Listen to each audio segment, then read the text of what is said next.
саламатсыздар, құрметті оқушылар.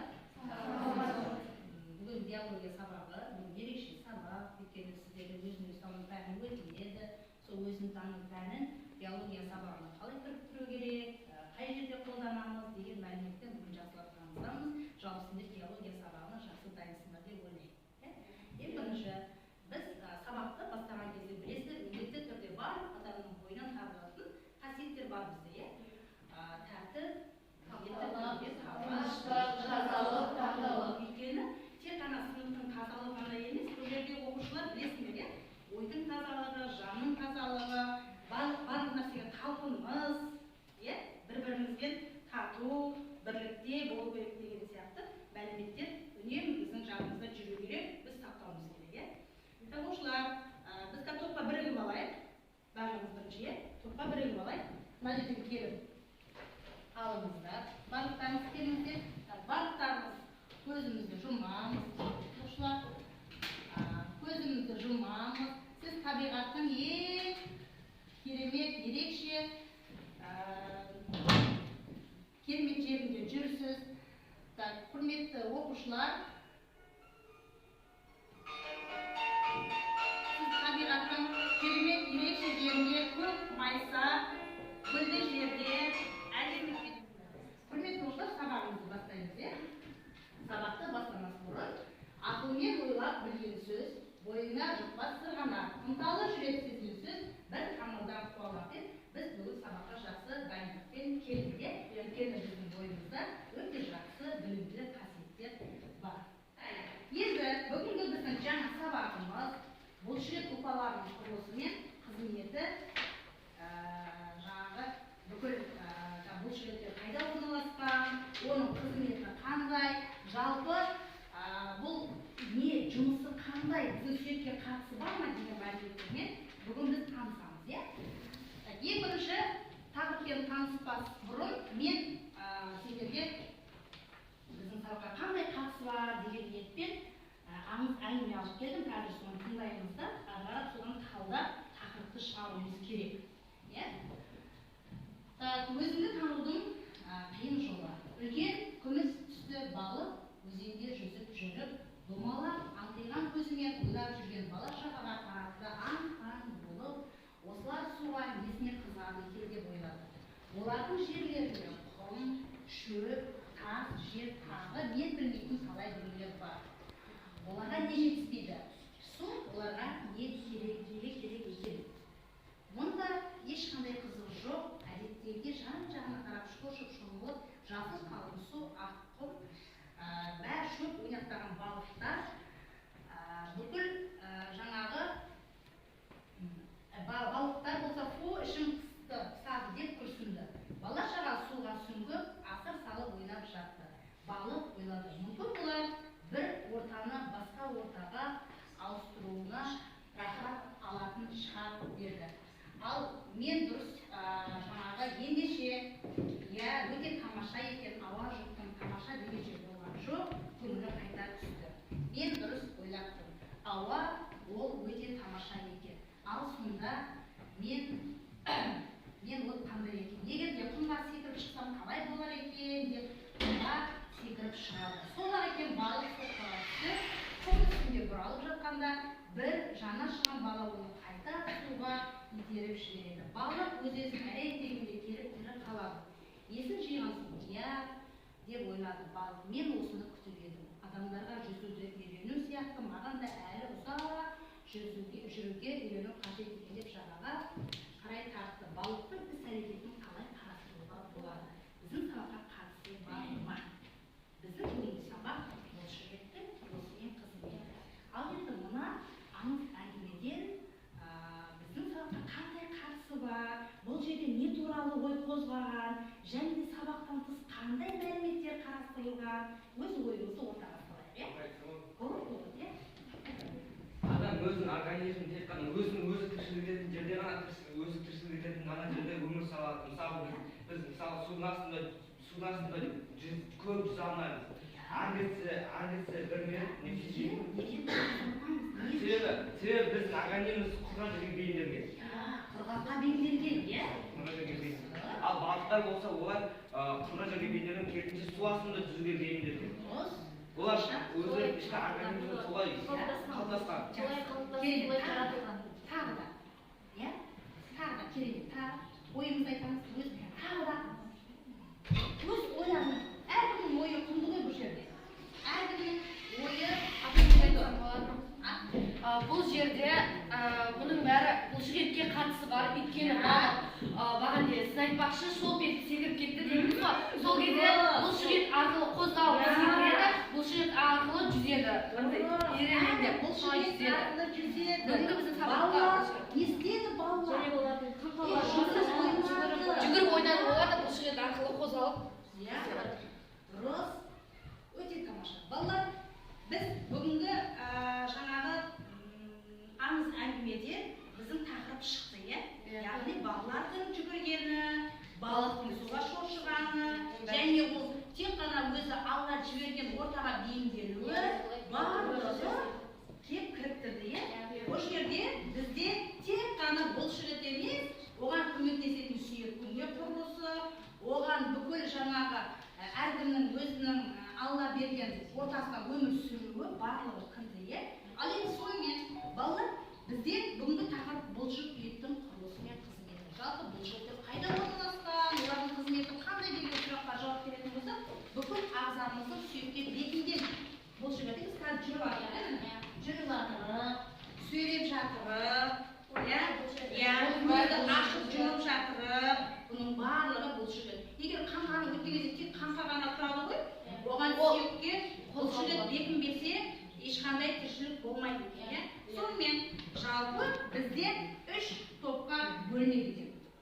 Жалпы 2 топқа бөлінеді. Негізі құрылысына қарай 2 топқа бөлінеді, ал қызметіне қарай 3 топқа бөлінеді. Бірыңғай салалы, көлденең жолақты. Енді ол қайда орналасқан олар деген сұраққа бірінші бірыңғай салалы бұлшықеттер, бірыңғай деп отырғанымыз кәдімгі бір жүйемен кеткен бұлшықеттер. Ол бүкіл біздің ішкі ағзада, асқазан көріп тұрсыздар, иә? Ішкі ағзада асқазан, ішек жолдары, бүкіл біздің ағзадағы асқорыту мүшелері, өңеш деген сияқты бөлімдердің барлығы бірыңғай саламен, бірыңғай саламен көріп тұрмыз, иә, барлығымыз, иә? Яғни асқазанның бұлшықеттері бірыңғай саламен кесіледі. Ал енді қаңқа сыртқы көрініс, сырттағы бұлшықеттер, ол көлденең жолақты. Міне, осы көлденең жолақты деп отырғанымыз, яғни торкөз тәрізді сыртқы қаңқа. Енді құрылысын біліп алдық, иә? Енді қызметіне келейікші. Қызметін айтып өтейін қазір. Асқазан бұлшықеттері бізге бағына ма? Бағынбайды, иә? Асқазан өздігінен қорытылады, қызмет жасай береді. Сен тұншықтырып қорытылма деп айта алмайсың, иә? Ол өздігінен тіршілік етіп, ас қорытыла береді. Ешқандай саған ол жауап бермейтін қортам, тоқтайым деген сияқты ешқандай жауап бермейді. Ал қаңқаның бұлшықеттері, сыртқы бұлшықеттер, ол бізге бағынады. Не тырышқы бұл? Қиындап отыр ма? Жоқ, иә? Мен сөйледім, бұлшықетті қимылдады. Көзді ашып жұмдым, қимылдады. Жүрдім, міне, жүріп жатырмын, яғни бұлшықеттер қозғалып жатыр, иә? Бізге бағынады екен. Яғни оқушылар, көлденең жолақты бұлшықет адам еркіне бағынады да, бірыңғай салалы бұлшықет бізге бағынбайды. Тапсырма беремін. Топта бірінші топқа бұлшықеттің маңызы, екінші топқа құрылысы, үшінші топқа бұлшықеттердің жүктелуі. Кітаптан мәліметті қарап аламыз. Тез кітаптан мәліметті бір қарап аламыз. Одан кейін маңызын, құрылысын, жүктелуін маған әрқайсысын топта бірігіп жұмыс жасап айтып өтеміз, иә?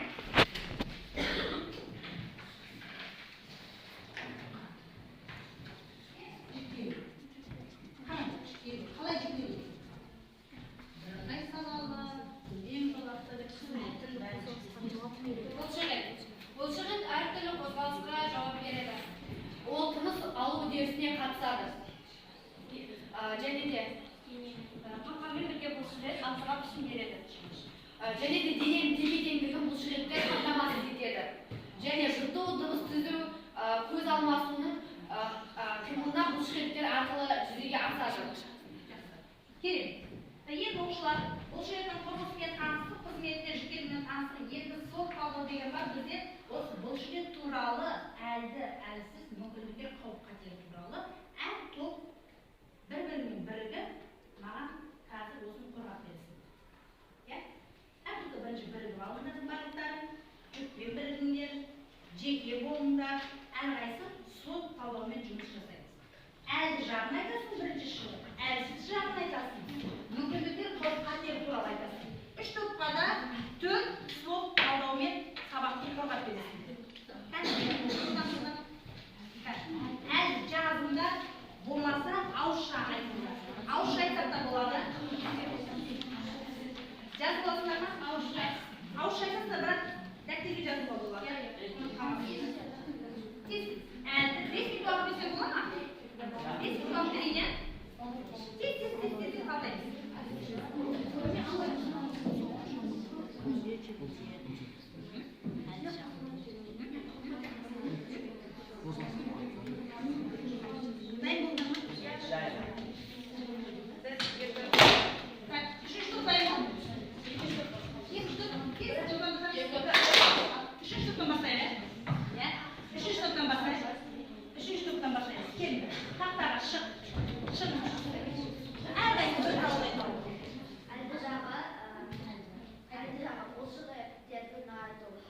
Көптеген спортпен айналысып, пайдалы тағамдарды жеп, спортпен айналысып, көп қиын жұмыстар істеп бұлшықетті үйреніп. Қиын жұмыс деген. Қиын жұмыс ол бауыр шашып қалды, бірақ топты толықтырады, әрі толықтырады. Келесі. Әлсіз жағы ол Әлсіз. Бұлшықеттердің әлсіз жағы ол адамның өсуіне дейін, яғни жасы ұлғайғанға дейін олар бұлшықеттердің нашарлауы өздеріне жағымсыз нәрселерді алып, соларды алу. Солар мысалы бізге темекі, ішімдіктерді алып, ішімдіктерді біз істеп, бұлшықеттердің біздің құртылады да көптеген олар қауіп-қатерге де кетіп қалады, қауіп-қатерге де кетіп қалады. Бір-бірімен мысалы осы свод талдауда барлығы бір-бірімен байланысты.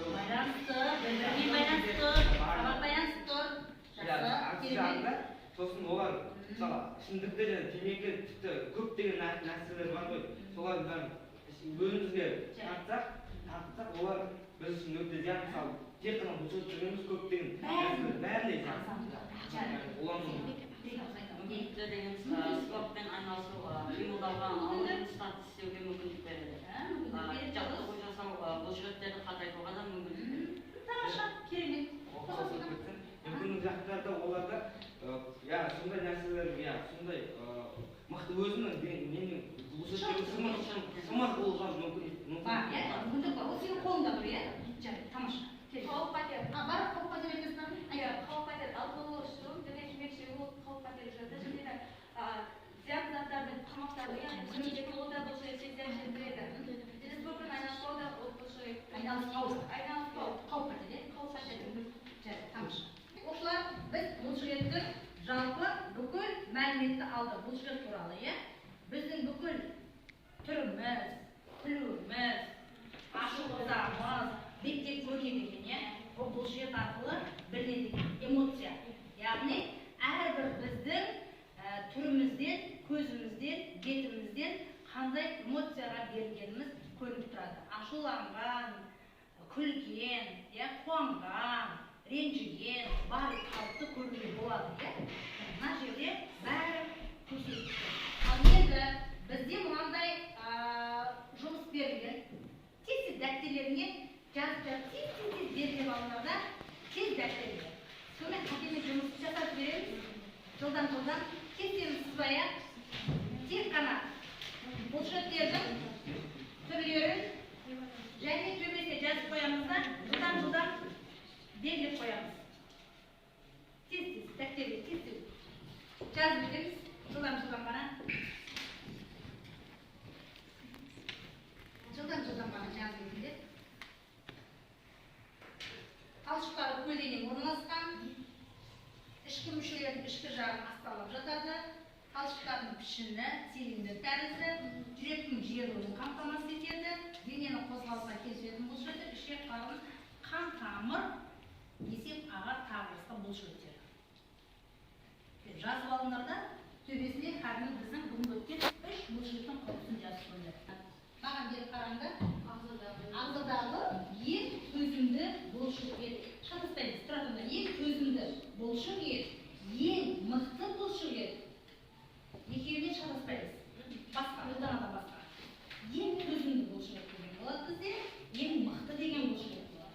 Екеуі қай жерде орналасқан деп. Кім айтады? Абай. Одан да басқа кім айтады? Сіз қылдар. Ең төзімді бұлшық ет. Диана. Ең төзімді бұлшық ет ол жүрек. Неге? Себебі ол 0,1% секунд. Онан 1 секунд деп алады. Онан 1 секунд уақытта тынығады. Басқа бұлшық еттер деп алатын болса, ал жүрек оған кеткен болмайды. Жалпы бүгінгі сабақта оқушылар сендер бүкіл жаңа бұлшық еттің құрылысы мен салауатты өмір салтын айтып бердіңдер. Яғни бізде салауатты өмір салты міндетті түрде бұлшық еттер қажет. Өйткені бұлшық еттің қажуы деген бар ғой бізде. Бұлшық ет қай уақытта қажиды? Ұзақ уақыт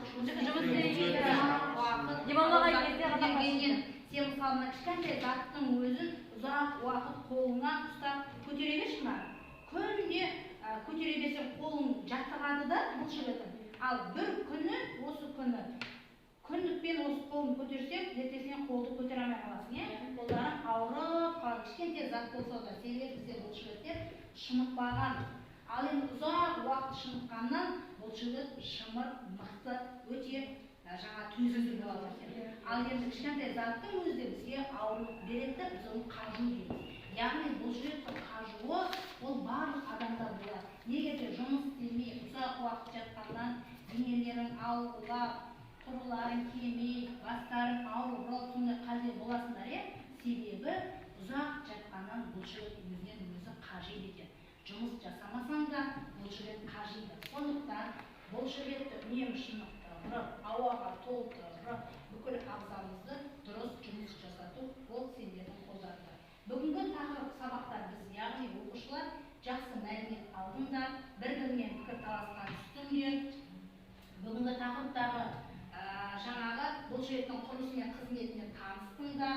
Яғни бүгінгі сабақ өте жақсы, өте тамаша дайындықпен келген.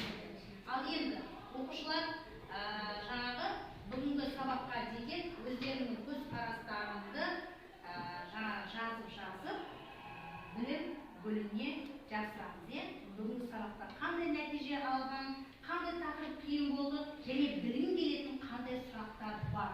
Және де келесі сабақта қандай сұрақпен қамтамасыз ету керек, қандай жаңа тақырыппен, болмаса қандай мәліметпен деген сияқты өздері жазып қалдыруға болады. Енді бүгінгі сабақта барлық топта керемет, жақсы жұмыс жасалды. Бірінші топ өте белсенді, екінші топ жақсы жұмыс жасады, үшінші топта жақсы жұмыс жасады, белсенділік танытты. Дегенмен барлық уақытта осындай белсенділік танытты, сабаққа деген көзқарастары өте жақсы болсын. Жақсы, сау болыңыз. Үйге тапсырма бұлшық еттің құрылысы мен қызмет тақырыбын жақсылап оқып, және де басқа қандай мәліметтер бар, соны дәптерге жазып беріңіздер. Жақсы, сау болыңыздар.